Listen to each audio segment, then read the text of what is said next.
HR leaders, what's on your mind these days? Is it AI? Is it the economy? The talent market? Remote work? Retention? DEI? Pay transparency? New laws? Our 2024 Workplace Trends Report outlines how HR leaders are thinking about these challenges and what they believe will help their organizations overcome them. Want to find out what they said? Head on over to peoplemanagingpeople.com/Workplace Trends 2024 and download the report to find out.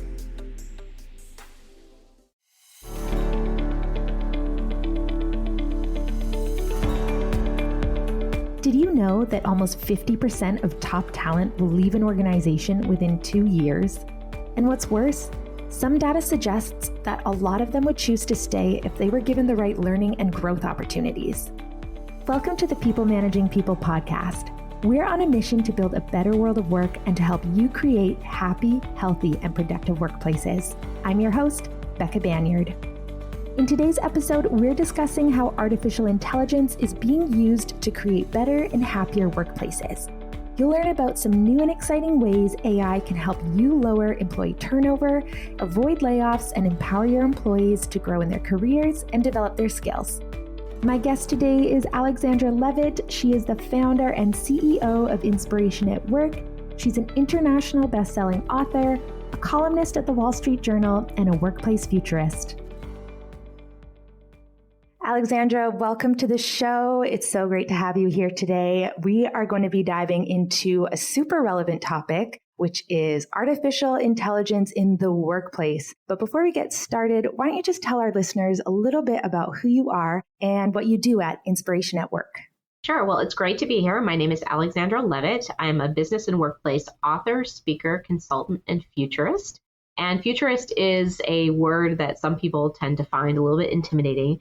But all it really means is that it's a person who looks at trends and signals that are percolating up through the market, through society, through business, and tries to make an educated guess about what has the greatest potential for disruption. So at Inspiration at Work, which is my organization, we look at the workforce specifically, and we tend to look 2 to 5 years out, sometimes even as far as 10 years, and try to determine, okay, well, what is the workforce going to look like? And we help organizations and their employees try to be prepared for what's coming next when it comes to the future of work. And so we do all sorts of things. We do consulting, we do writing, and really we just do what we can to really help them. We don't make predictions. We don't have a crystal ball, but really we just look at the world around us and we base our what are called forecasts on what's happened in the past, what we see happening around us, and just try to do the best we can so that we can be prepared for what's coming next. Amazing. That sounds so interesting. If we had more time today, I would be so interested to hear what you forecasted. Well, I guess you said not forecasting, but what you thought of the pandemic and the Great Resignation and all of those things. But yeah, that's a conversation for another time. So in terms of AI, this word, artificial intelligence, can mean a wide range of things. So for the sake of our conversation today, I just wanted to start off on the right foot and ask you what you're referring to when you use the term AI. I know it can be robots, chatbots, automations, a whole wide range of things. So what are you thinking of when you say the word AI in terms of this conversation, and what types of AI tools come to mind for you? Well, it's a great question. I think that when we're having a conversation like this, we absolutely have to level set what we mean by AI. And AI really just means the use of a computing platform to mimic types of intelligence that are used by humans. And when we talk about artificial intelligence in the context of the book Deep Talent that we're talking about, we are talking about specifically types of talent intelligence that are using deep learning. So deep learning is using an AI-based algorithm to assess something called skills adjacency. So if you're good at skill A, you'll also likely to be good at skill B. So let's say if you're good at algebra, an AI-based algorithm will be able to really look at a very wide range of internal or external data that's out there in the world and kind of look at that to assess different patterns to say, okay, well, we know that because you're good at algebra, you're also likely to be good at calculus. And the reason that that's so powerful is because as human beings, we don't have the ability to necessarily make those inferences readily. But artificial intelligence does. It can take data from all of the sources in the world that are at our fingertips and say, okay, well, we know because you're good at skill A, that you might also be good at skill B. And that's using a type of artificial intelligence called deep learning to make these inferences. And it's really actually quite exciting. But you're right in that artificial intelligence can span a really wide range of different types of technologies. And when it comes to this specific topic, the deep talent book that we're going to be talking about, we're talking about using natural language processing and deep learning to do a very kind of specific type of tasks that involves working with skills. That's really cool, man. It's amazing the times we live in these days. Cool, and right? Yeah, all that's possible with computers and technology and everything. It's really cool. So you mentioned just a moment ago, Deep Talent, and this is a book that you recently released. The full title is Deep Talent, How to Transform Your Organization and Empower Your Employees Through AI. So my next question for you is, how can artificial intelligence make work more meaningful to people? And what are some real life examples of this? It's absolutely a great question. And I think that the reason that we decided to write this book is that we think that the world is really at kind of this unique societal, technological inflection point. With the pandemic, we're ready to empower employees to pursue careers that are meaningful to them, that they can pursue things that are their choice within the organization instead of necessarily being told what they're going to do next. At the same time, we're seeing that business leaders are saying that recruitment and development of talent are their top challenges within the organization. We're seeing talent shortages, long hiring times, higher turnover. And then the post-pandemic period is seeing a lot of difficulties with managing employee expectations. Employees are saying, we want to work in a very specific type of environment. We are not going to put up with work environments that aren't palatable to the way we want to work. And so we're seeing some shuffling of priorities. There's some, to be honest, there's some friction going on now. And when we look at the data, we see that nearly pretty much 50% of top talent leaves an organization within 2 years. But then when we look at the flip side of that, we see that most individuals would happily stay with an organization if they were given the right learning and growth opportunities. Unfortunately, that often doesn't happen. And that as a workforce grows, as organizations get bigger and bigger, they actually lose track of what their employees are capable of doing. They don't know what skills their employees have accumulated while they're at a particular job. They don't know what skills their employees are equipped to master next. They don't know how certain skills can be used to grow individual careers. So what AI does, and this kind of touches a little bit upon what we talked about a few minutes ago, is that it holds a promise of being able to tell us what employees can do next.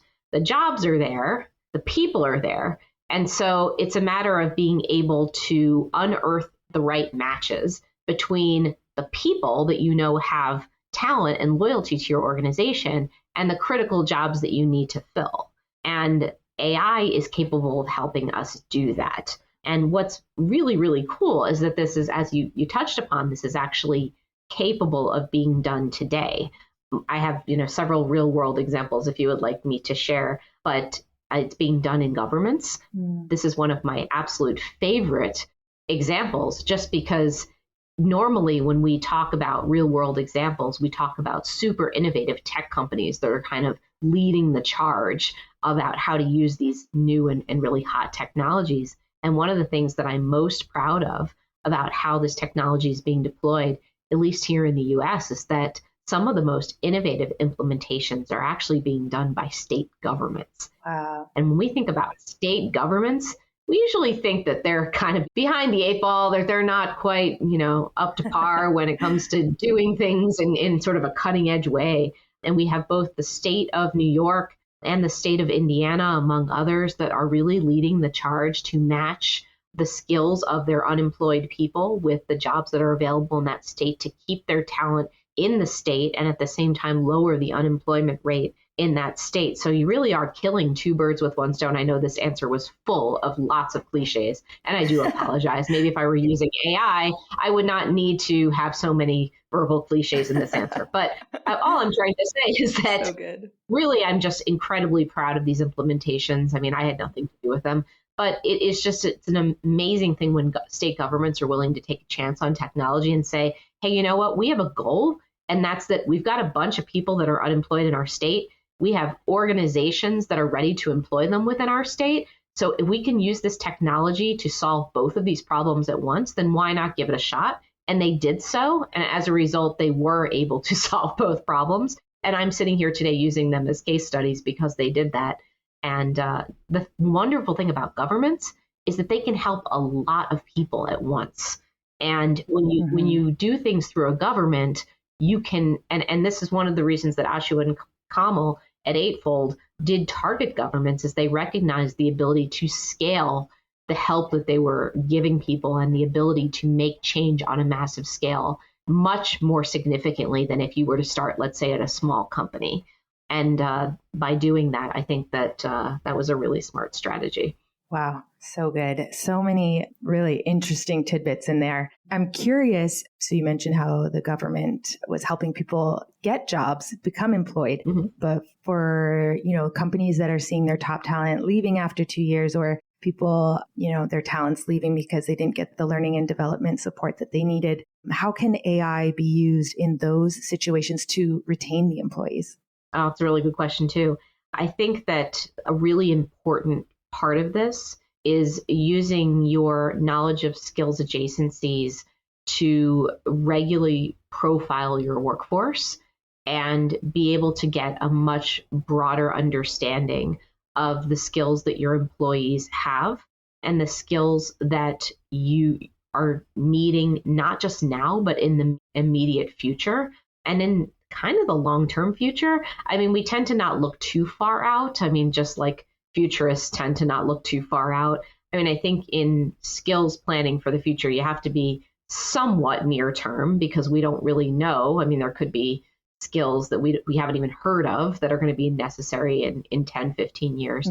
But I think developing skill profiles for different roles is something that AI can absolutely help you do using a talent intelligence platform. You can absolutely do that and do your workforce planning. And by understanding what the skills are that you're going to be needing in your organization, and then understanding simultaneously what the people within your workforce are capable of doing next, and in fact, what they will do next, based on, again, scrubbing that data from billions of career profiles around the world, you can very accurately say, hey, I know that most people who are in this type of job are likely to want to do this next type of job in the future. You can start proactively training them to move around the organization. And in fact, it's in an organization's best interest to have people with as broad a skills bench as possible, because we never know when the next disruption is coming. Yeah. And in fact, the smartest companies during the pandemic,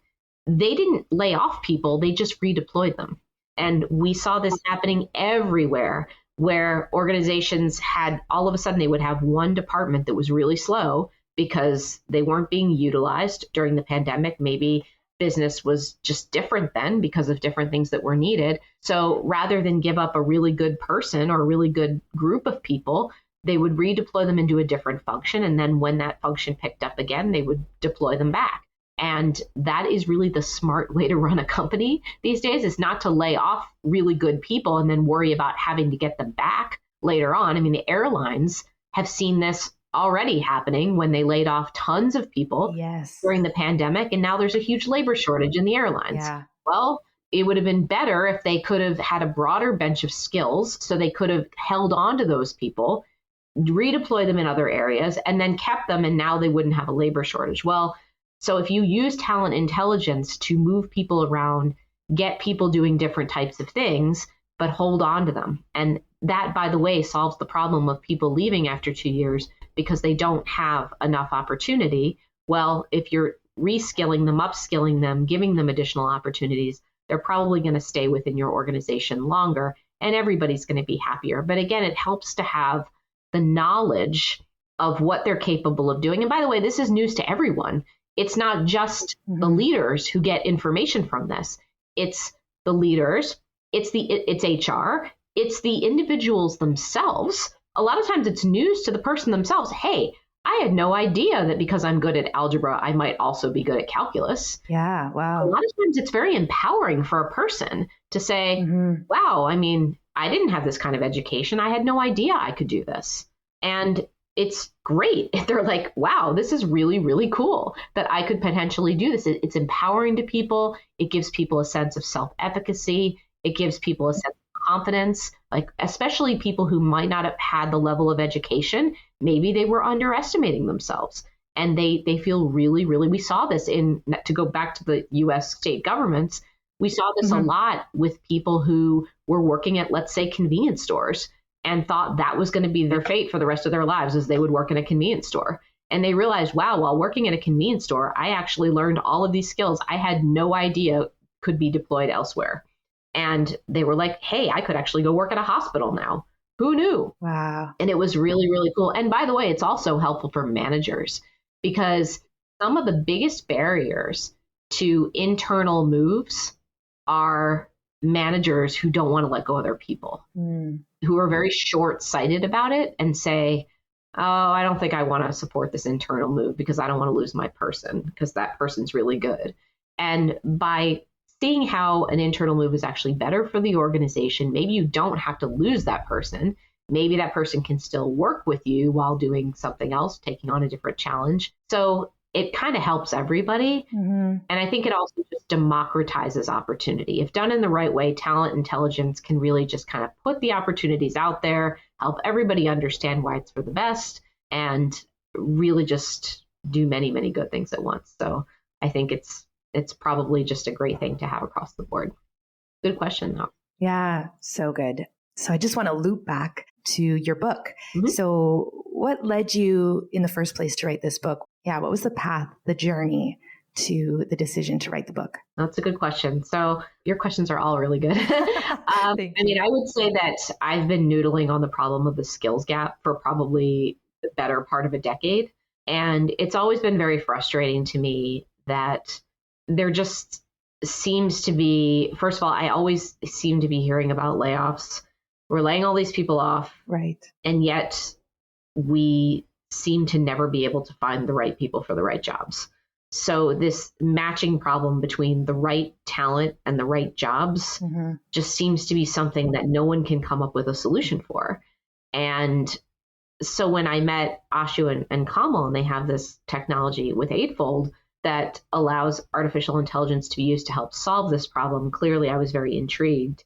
And I loved that they had so many early successful use cases that could be very eloquently described, that we actually had something that we could go out and give practical advice about. So it wasn't just theoretical. It wasn't like, well, you could do this. It was, this technology is available today, and here's how you do it. Like, we could actually tell people this is what's underneath the hood of talent intelligence. So I really appreciated the ability to be able to give a solution, because I've done tons and tons of writing over the years, and some of that writing is more theoretical than others. And I think in the space of, when you're a futurist, a lot of what you do is speculative, and it involves things that might happen and are likely coming. And here is something that's already here. So it's something that's already being done.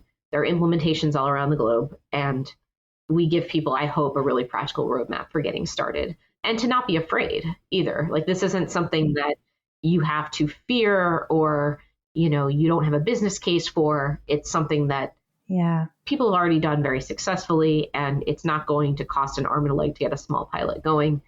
And really, what do you have to lose? So that's what attracted me to being able to write about it and get the word out. And really, again, my message as both an author and a futurist is always like, let's help as many people as possible live as meaningful lives as possible. And in my area, that's work, right? So how can we find the right careers, the most meaningful careers for as many people as possible? And I viewed this book with Ashu and Kamal as a way to do that.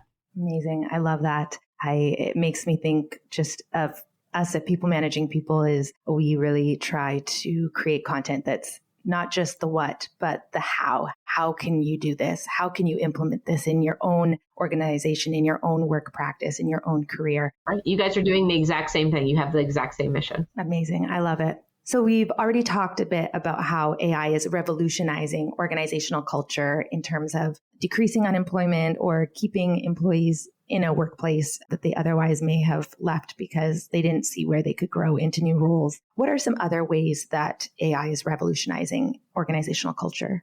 Well, I think that, we see AI increasingly being used to, I don't want to say, to augment human participation in the workforce. I mean, I never like to use the word replace. I don't think AI is at a point where it can replace human participation in the workforce. I know there is a lot of, for example, to be very timely, there is a lot of buzz around ChatGPT and similar chatbot technologies out there right now. I mean, one of the things I always feel like I have to beat a drum to whenever I'm talking about this topic is whenever you insert a piece of AI into a traditionally human-driven process, you need a human being to create it, to manage it, to fix it when it breaks, to redeploy it, and then to explain to decision makers how it works. So that is a lot of people that need to be involved in the oversight of AI technologies. And when you do not have those people involved,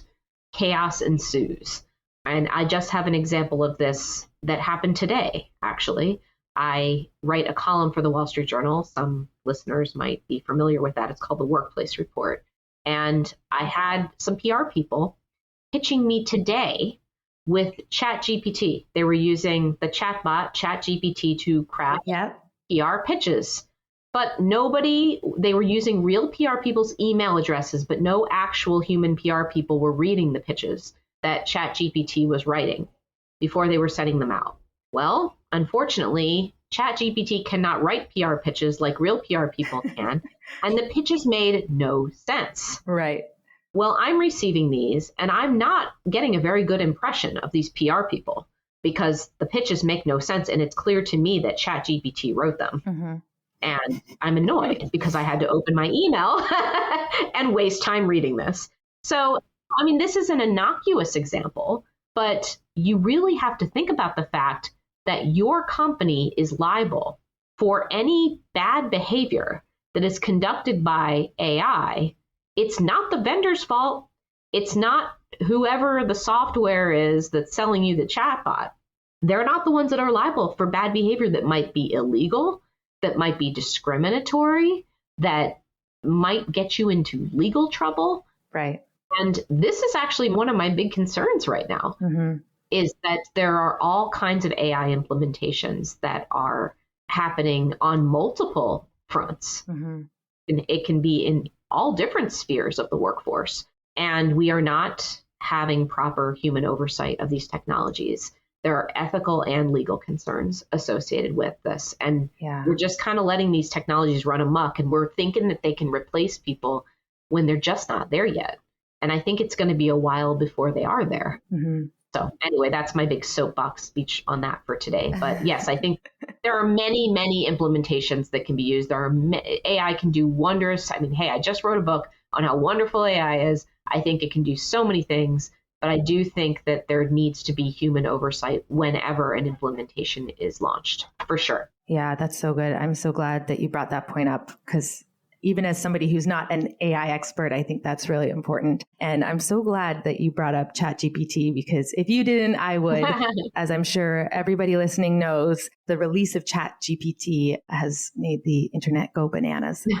I actually would love to just take a moment to chat about ChatGPT a little bit more. In terms of the future of work, how do you see ChatGPT influencing the future of work and the future of organizations? Well, like other chatbots, I mean, ChatGPT isn't unique in that it's not what I would consider to be super advanced compared to what's already out there. I mean, ChatGPT is a chatbot, so it uses natural language processing to put together sentences or thoughts using language, and it learns from what it knows about what you've already said, what it's read. And the reason that I'm saying it's not super revolutionary is it doesn't, quote unquote, think on its own. It can't really hold a conversation, I would say, that sounds like a human who would come up with kind of unique thoughts that are coherent, I would say. Okay. I mean, there's something called the Turing test, that was done way back when, which it was like, can you tell if something's a robot or is it indistinguishable from a human? And to me, ChatGPT does not pass that test. I'm like, when I'm reading it, I can absolutely tell it's not a person. Right. Like it just doesn't ring true to me. I mean, not everyone thinks that. Some people are like, oh, I could, that sounded just like a person. To me, I mean, it just does not at all sound. And similarly, when you deal with a customer service chatbot, most people can tell that it's a bot, that it's not a person. Right. And I just don't think, I'm a little perplexed why people are so entranced with ChatGPT in particular, because to me, it doesn't seem anywhere near a revolutionary advancement on some previous technology. But with that said, I think at some point soon, there will be a leap where it will be super good.